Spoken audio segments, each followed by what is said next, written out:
A dos amigos de este espacio libre como el viento que le van a entrar a la mesa de diálogo. Saludo con mucho gusto al maestro Jaime Hernández, editor de La Jornada Sin Fronteras, del gran periódico La Jornada, fundador de su canal de YouTube No Apto para Cínicos y miembro de esta familia sin censura. Te saludo primero a ti, amigo. ¿Cómo estás, Jaime?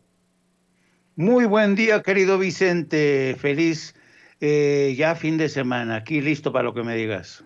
Ya es viernes y el cuerpo lo sabe. Saludo también al doctor Víctor Aramburu, doctor en políticas públicas y miembro también de esta familia sin censura, conductor de espacios informativos en Capital 21, el canal 21, el canal de la Ciudad de México. ¿Cómo estás, Víctor? Te saludo con mucho gusto.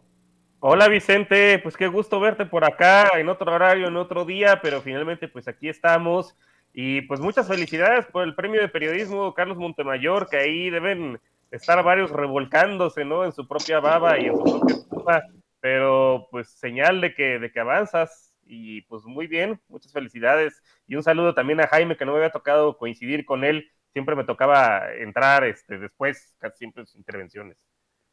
Pues aquí estamos todos juntos, pero no revueltos. ¿Qué piensan de esto que dice el presidente? Y es un tema que creo que nos atañe a todos los que participamos, nos expresamos en redes sociales y en medios de comunicación.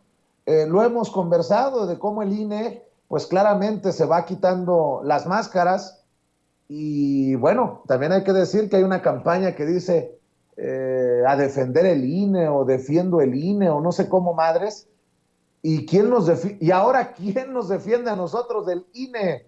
Mi querido Jaime, ¿cómo ves esta situación?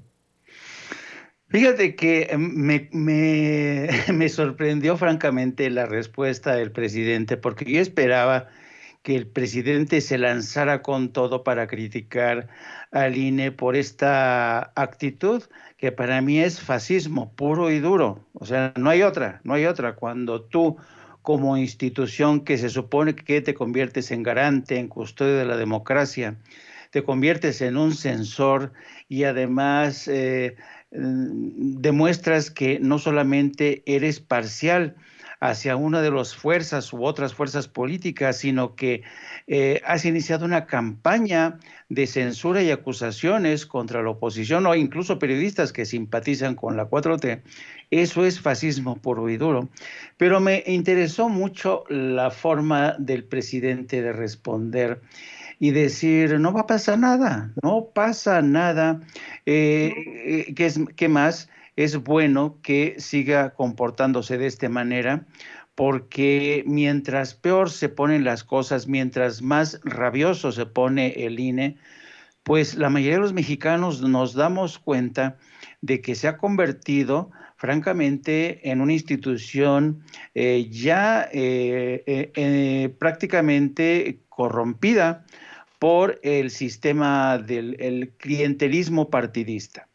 Y me acordé en estos momentos de aquella frase que lanzó, creo que fue en 1939, antes del inicio de la Segunda Guerra Mundial.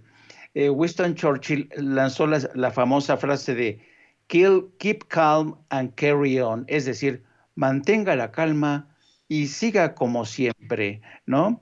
Que es yo creo que el mensaje que quiso decir el presidente: mantengan la calma, mis chavos periodistas, no se me alebresten, porque en caso de que haya una injusticia, efectivamente, tienen el respaldo del Estado.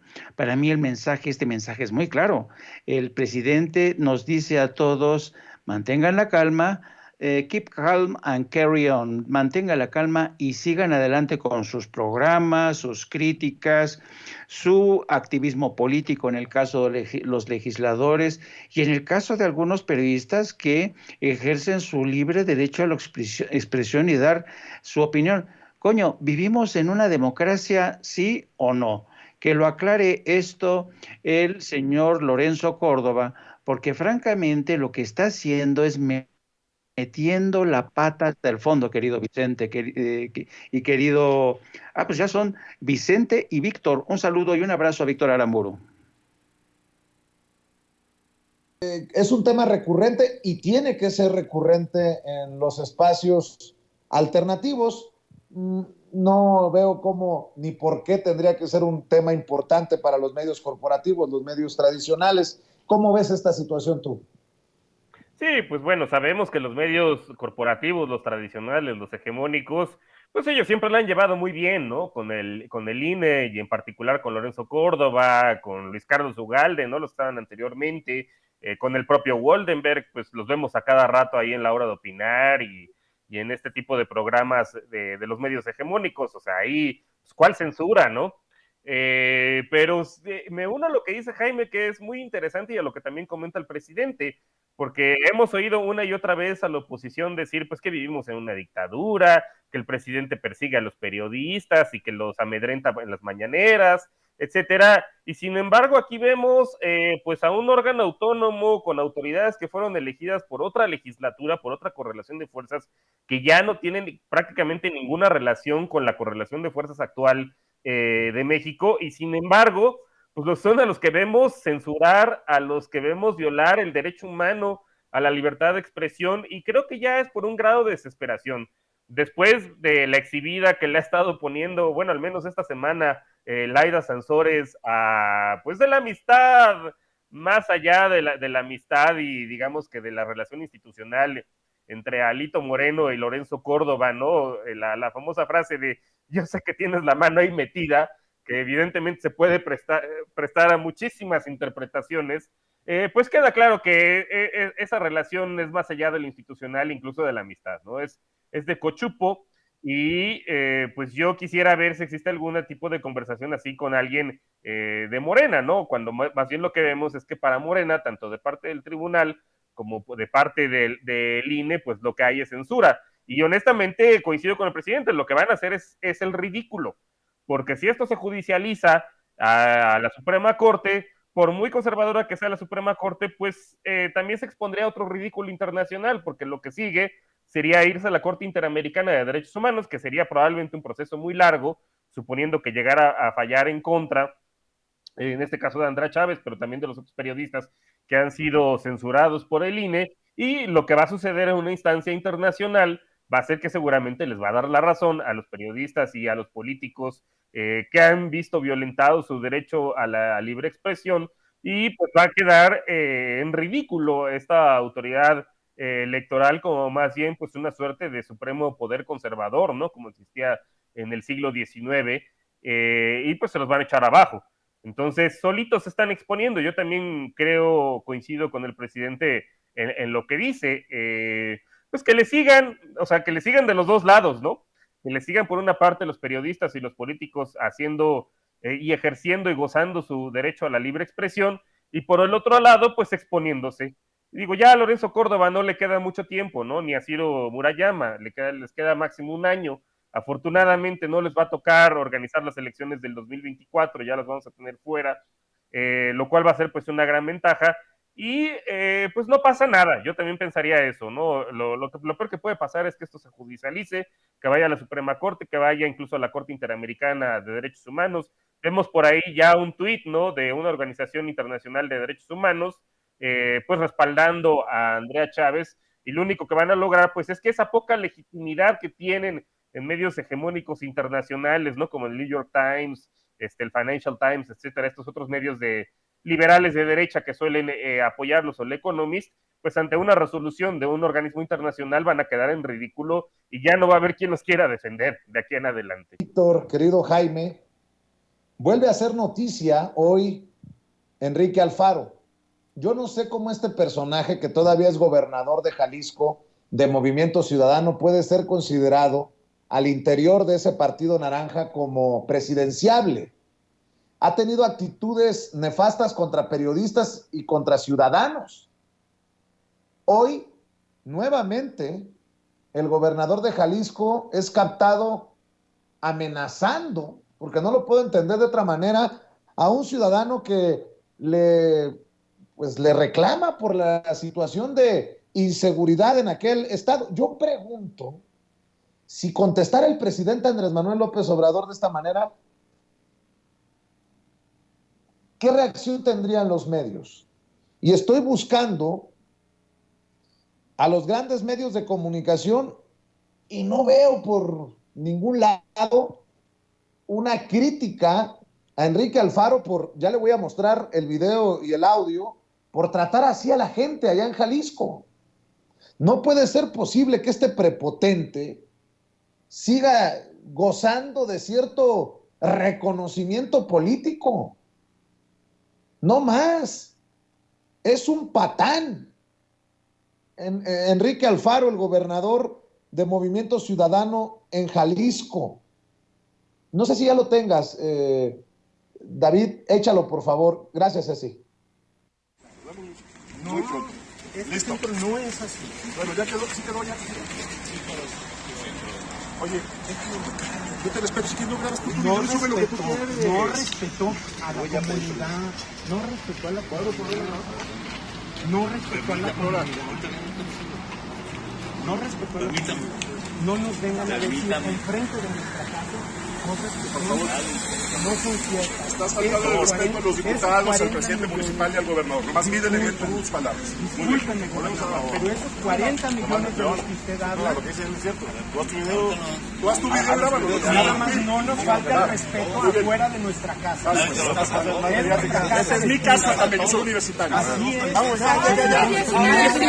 ¿Y nosotros qué? O sea, aquí están también estudiantes. También somos ciudadanos nosotros, pagamos impuestos.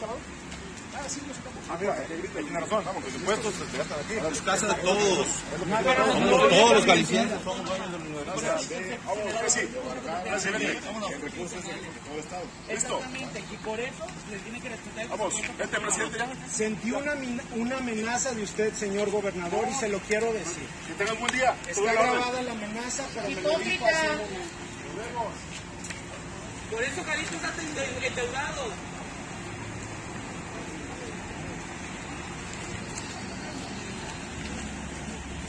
Es un patanazo, Enrique Alfaro. Mídele a tus palabras. Válgame Dios. Nomás mídele bien tus palabras. Es que yo creo que al señor gobernador se le tiene uno que arrodillar y hacerle reverencia y no verlo al rostro y decirle, su majestad, Alfaro, ¿qué cosas con estos gobernantes? Jaime Hernández, ¿cómo ves? Pues desafortunadamente seguimos teniendo este tipo de políticos que no entienden que México necesita hoy más que nunca una cultura de la tolerancia y además necesita una cultura desde el poder que sepa escuchar al pueblo. ¿Cuántas veces hemos visto al presidente Andrés Manuel López Obrador enfrentándose a multitudes, a reclamos airados? ¿Qué pasó durante su última visita para supervisar los trabajos en la mina de Pinabete, cuando algunos familiares le recriminaron que todavía no se haya rescatado los cuerpos de los 10 mineros? Yo creo que la gente que ostenta el poder tiene que ser más sensible, pero evidentemente Enrique Alfaro pertenece a una generación de políticos, y eso es lo lamentable porque Enrique Alfaro no es tan viejo, pero desafortunadamente ha crecido en medio de una cultura de derecha mostrenca, rabiosa, intolerante. Son como esos personajes, fíjate, de novelas del siglo, a principios del siglo XX, como Tirano Banderas, ¿no? Del gran Ramón Valle Inclán, estos personajes testarudos, que responden ejecutando a sus adversarios, intolerantes a la crítica. Y desafortunadamente, este tipo de personajes, con el paso del tiempo, le terminan haciendo el caldo gordo a movimientos de protesta, movimientos incluso insurgentes. Yo creo que Enrique Alfaro le está haciendo un flaco favor a su formación política, porque se suponía que Enrique Alfaro iba a ser una de las estrellas de Movimiento Ciudadano, que iba a ser incluso, en algún momento Enrique Kraus lo candidateó, le insinuó que podría ser el candidato de la oposición a la presidencia. Pues después de este acto, no, qué mello, querido Vicente, no. Yo creo que con este tipo de arrebatos, Enrique Alfaro demuestra realmente lo que es un tipo intolerante, es un tipo que le da aversión el contacto con el pueblo, la crítica, y sobre todo ha demostrado que de estadista no tiene nada. Como dices tú, es un patán. Con esto intentará ganar el gerente de Movimiento Ciudadano, Dante Delgado, en el 2024, y digo esto por lo que representa a Enrique Alfaro, el patán de Enrique Alfaro, o haciendo TikToks con Samuel García, o con las fallas técnicas o sus dotes de bailarín del presidente municipal de Monterrey, Colosio. No, la verdad que me genera mucha molestia presentar esto, porque no es la primera vez que Enrique Alfaro tiene estas actitudes déspotas, soberbias, mamonas, perdón por lo que voy a decir, cuidado con los niños, culeras, de un gobernante para con la gente de a pie, querido Víctor. Así es, pues hay que recordar en la pandemia, ¿no? Cómo le llamó pendejos a la gente que salía, pues por necesidad a trabajar, ¿no? No es la primera vez que lo hace este señor, y pues sí, su talante autoritario, y hay que agregarle además su parecido físico con Mussolini, ¿no? Hay que recordar que también durante la pandemia, pues la única persona que desgraciadamente perdió la vida a mano de las autoridades, pues fue también en Jalisco, por este ambiente que él mismo contribuyó a crear, ¿no? Mientras, pues sí, los aplaudidores del antiguo régimen, uno de ellos Enrique Krause, pero también la señora esta que le escribía los discursos a Felipe Calderón, se me fue el nombre, Yaina Pereira, una cosa así, también, ¿no? Que decía que qué envidia vivir en Jalisco, no, pues qué envidia que te agarren a golpes nomás por salir, o sea, hasta asfixiarte, ¿no? Por salir a trabajar. Pues yo no tendría mucha envidia de eso, pero justo esto, pues Movimiento Ciudadano saca el cobre, ¿no? Se trata de vender como una alternativa socialdemócrata, pues eso en el puro discurso, ¿no? En el puro oropel, pero a la hora de la hora los vemos que gobiernan igual o peor que el PAN. Bueno, no, peor no, pero sí al menos igual, ¿no? El PAN naranja, con el mismo nivel de autoritarismo, no vemos que al menos en derechos de las mujeres se haya avanzado algo, ¿no? No hemos visto la despenalización de la interrupción del embarazo ni en Nuevo León ni en Jalisco, pues con los matrimonios igualitarios, porque no les quedó de otra, que fue un mandato de la Suprema Corte, ¿no? Al igual que con la despenalización de la interrupción del embarazo, pero si fuera por ellos, pues ya vemos a Samuel García también en la nueva Constitución de Nuevo León, que quiere incorporar una cláusula antiderechos, ¿no? Particularmente de las mujeres. Entonces lo que vemos, pues es básicamente el cobre, los ídolos de pies de barro de Movimiento Ciudadano, que pues no resultan ser más que un pan más, ¿no? Un pan con lo mismo, un pan naranja, pues que se aprovecha de la mercadotecnia y quizá llegará a engañar a algunos bobos por ahí, pero pues ojalá esto sirva también para que la gente de Jalisco y de Nuevo León cobre conciencia de lo que en realidad son esta gente, que no representan una alternativa socialdemócrata, que básicamente pues es un partido de influencias y de pues subastas por los puestos, por los cargos públicos, al mejor postor, y pues que en los hechos en realidad no son muy distinguibles ni del PRI, ni del PAN, ni en autoritarismo, ni en derechos, pues incluso en deuda, porque también esa es otra cola muy larga que tiene Enrique Alfaro que le pisen, como endeudó a Jalisco durante la pandemia, y pues no vimos algún resultado excepcional que hubiera tenido Jalisco en términos de reducción de muertes o alguna cosa del estilo. Están a nivel promedio del país, y habría que preguntar qué pasó con esos miles de millones de pesos con los cuales se endeudó al Estado y pues que no dieron ningún resultado, ¿no? Entonces, pues ojalá les sirva a los electores para que cobren conciencia y pues vean que pues Movimiento Ciudadano no es diferente a lo que fue el PAN o a lo que fue el PRI, si se quieren pintar como una alternativa, y pues crear este tipo de personajes prefabricados como Samuel García o como Luis Donaldo Colosio, que además entre ellos también se pelean, es divertido ver estas pugnas que tienen el gobierno de Jalisco con el gobierno de Nuevo León, y luego a su vez el de Nuevo León con el de Monterrey.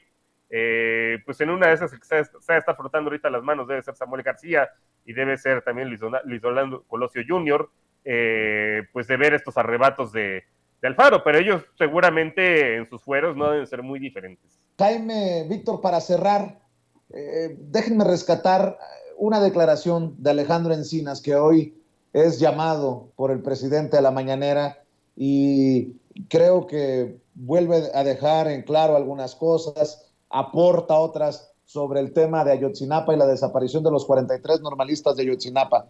A mí me llamó mucho la atención que escuchar a Alejandro Encinas en la mañanera hablar de que la desaparición debió haberse evitado. Así lo dijo Alejandro Encinas, y ya cerramos con un comentario, una reflexión precisamente sobre la presentación de Alejandro Encinas, el subsecretario de Gobernación, en la mañanera. La desaparición debió de haberse evitado. Las omisiones de la autoridad, sin lugar a dudas, permitieron esta desaparición. Y hemos puesto en el informe un dato muy importante: la existencia de un estudiante normalista, miembro del Ejército, informante de las Fuerzas Armadas, que desapareció junto con los estudiantes, y en ningún momento sus mandos superiores activaron el mecanismo de búsqueda que establece el protocolo de búsqueda de la Secretaría de Defensa Nacional, que de haberse aplicado este protocolo para garantizar la integridad física y evitar la desaparición del soldado Palotzin, evidentemente hubiera evitado la desaparición de todos los mexicanos. Jaime, en momentos en que se sostiene Jesús Murillo Caram en la audiencia ante el juez de que no le han podido tumbar su verdad histórica, según él, mientras se encuentra tras las rejas, bueno, pues tenemos estas declaraciones de Alejandro Encinas en Palacio Nacional en la mañanera.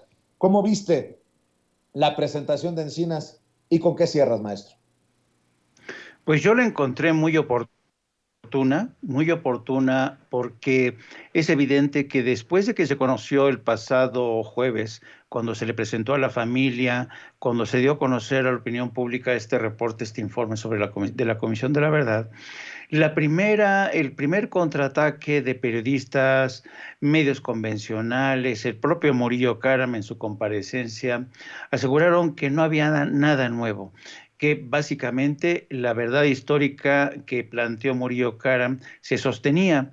Y por eso yo creo que fue muy necesario que el presidente de México volviera a insistir hoy con el subsecretario de Gobernación, Alejandro Encinas, para que nuevamente pespunteara, desgranara los elementos más importantes. Y yo creo que hay, hoy incluso creo que hay más elementos para marcar distancia, y quizá el más importante argumento que dio hoy fue que la verdad histórica se construyó sobre torturas, sobre declaraciones arrancadas mediante tortura, la contaminación del lugar de los hechos, versiones de que los 43 habían sido detenidos todos juntos. Nada de eso es cierto.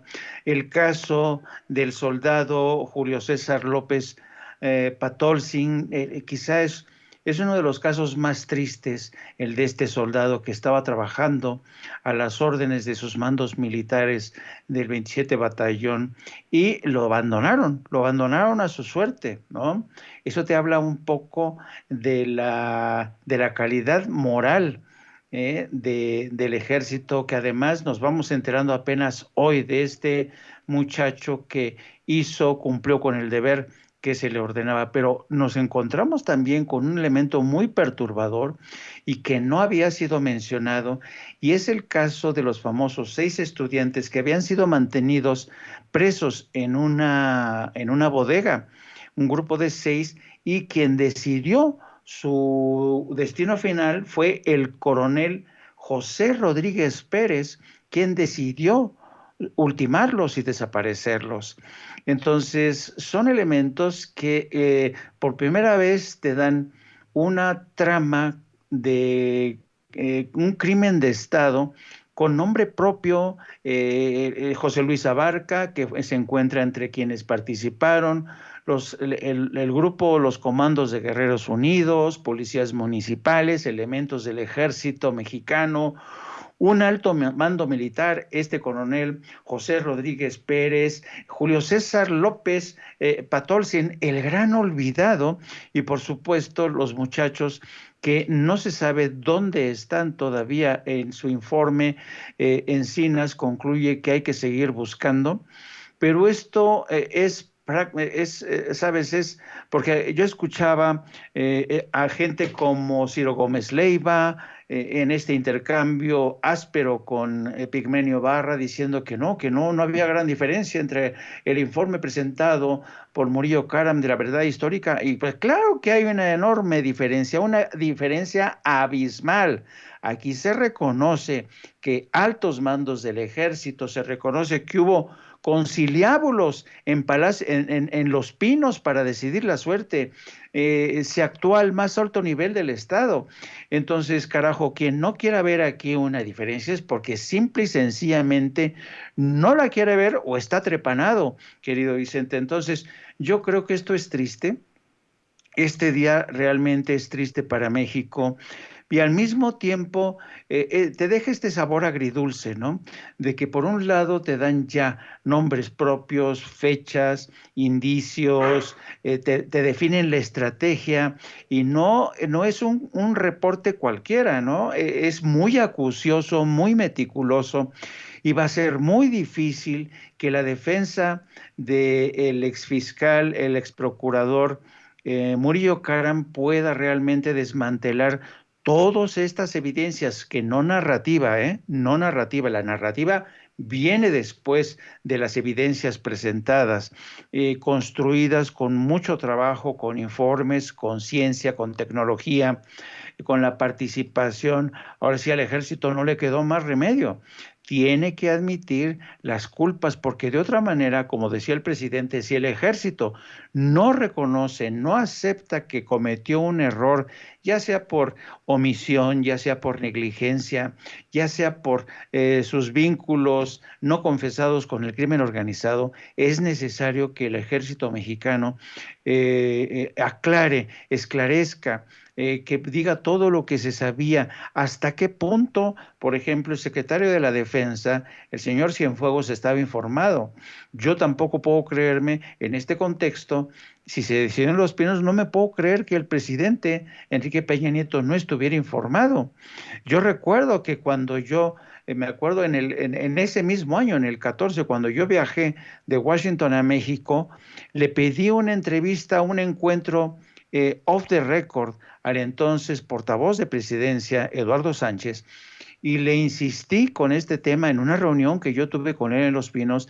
Digo, ¿de dónde sale esto? ¿Qué está pasando en Guerrero?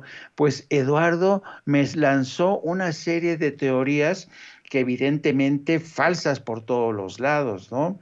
Y te das cuenta de cómo el Estado mexicano les mintió a todos, y contaron, por cierto, con la entusiasta colaboración de periodistas que prefirieron callar, no cuestionar, no insistir, no acompañar a los padres en este viacrucis, y a los padres se les tildó de locos, revoltosos, comunistas, integristas, que no controlaban a sus hijos. Es realmente hoy un día muy triste, porque a las víctimas se les maltrató durante todo este tiempo, y ha tenido que ser Andrés Manuel López Obrador, el hombre que prometió en campaña que iba a esclarecer todo, quien llegara y cumpliera con su palabra, asegurando que por dura que sea la realidad, por dura que sea la verdad, no podemos, si aspiramos a ser una democracia, quedarnos con esto. No puede ser, mientras no se aclare una tragedia que cruzó fronteras. El caso Ayotzinapa estigmatizó a México, puso al Estado mexicano bajo sospecha. Entonces yo creo que es un gran avance, duro, doloroso, pero es necesario, querido Vicente. querido Víctor Aramburu, para cerrar.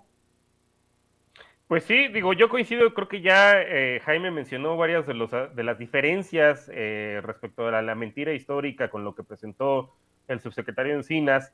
Sobre todo tiene que ver mucho con el papel del ejército, efectivamente, y pues la impunidad que se había mantenido pues hasta ahora, y el encubrimiento en el que incurrió Murillo Karam, ¿no? Precisamente para que no se diera a conocer pues que efectivamente el ejército tenía a una persona infiltrada en la escuela normal, y eso es algo que pues debería explorarse todavía más, o sea, para que aquellos que decían que anteriormente vivíamos en una democracia, en un estado de derecho, pues que habría que preguntar qué hacía un militar en activo, pues inscrito en una escuela normal, que además pues hay que recordar también todo el ambiente de criminalización en contra de los maestros, y en particular de los normalistas rurales que había durante esa época, y pues que inició con este tipo de organizaciones como Mexicanos Primero, donde le cargaban la mano pues de los malos resultados educativos todo al magisterio, ¿no? Cuando en realidad pues son las condiciones estructurales de pobreza y de marginación las que condicionan más los resultados que lo que puede hacer un maestro. O sea, un maestro no hace milagros, ¿no?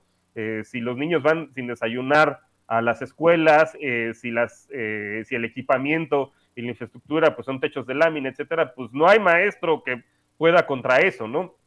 Y si encima además vemos que a estos maestros, pues que tienen cierta conciencia de clase y que exigen sus derechos, los está espiando y atosigando el ejército, pues ahí tenemos un caldo de cultivo pues que desembocó desgraciadamente en esta tragedia. Habría que preguntarse pues en ese Estado de Derecho y en ese régimen democrático en el cual supuestamente vivíamos, ¿qué hacía un militar?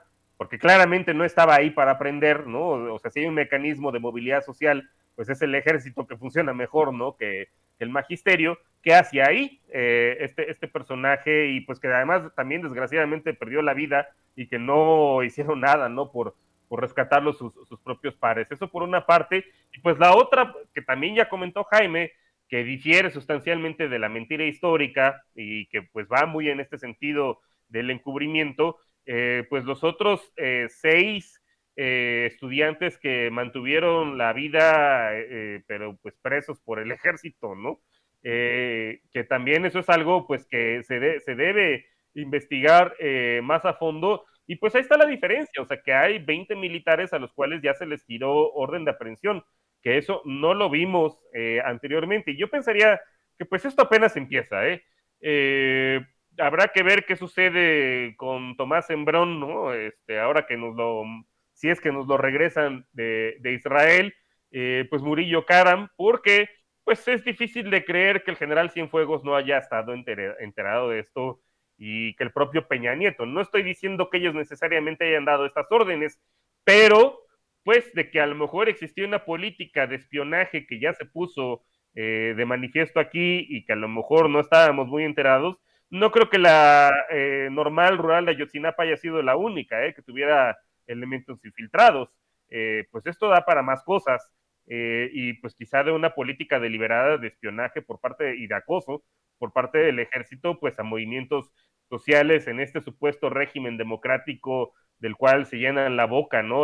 Particularmente panistas y priistas en decir en el cual vivíamos y pues en el cual supuestamente pues añoran, ¿no? Y que ya no vivimos. Pues qué bueno que ya no vivimos en él y que se estén dando a conocer finalmente pues estas actuaciones pues en las cuales desgraciadamente involucraron pues al ejército.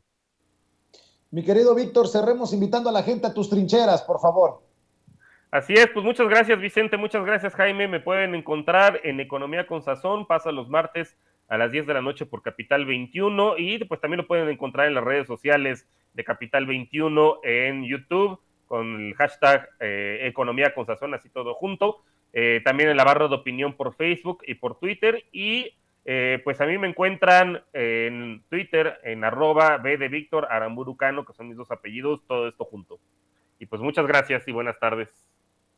Gracias, Víctor. Gracias, doctor. Querido maestro Jaime Hernández, también hay que invitar a la gente para que te siga, para que te busque, para que te apoye. Ya, de hecho, debes de estar casi listo para saltar al ring. Efectivamente, en un momento más, poco más de media hora, entramos al aire con la edición de este viernes 26 de agosto, querido Vicente. Les pido que se sumen a nosotros a partir de las 14 horas en nuestro espacio de No Apto para Cínicos de YouTube. Búsquenlo, denle la campanita, suscríbanse. También les pido que nos sigan a través de nuestras redes sociales, a través de mi cuenta en Twitter, @JaimeJourno, y también a través de la sección de la Jornada Sin Fronteras de nuestro gran periódico La Jornada. Te mando un abrazo también a ti, querido Víctor. Pórtense bien, por favor. No anden ahí de huilos, por favor. Compórtense, por favor. Tenía mucho que no escuchaba esto, mi querido Jaime. Te mando un abrazo. Gracias, Víctor, también. Te mando un abrazo a ti. Vámonos, porque Igualmente. se nos queman los frijoles.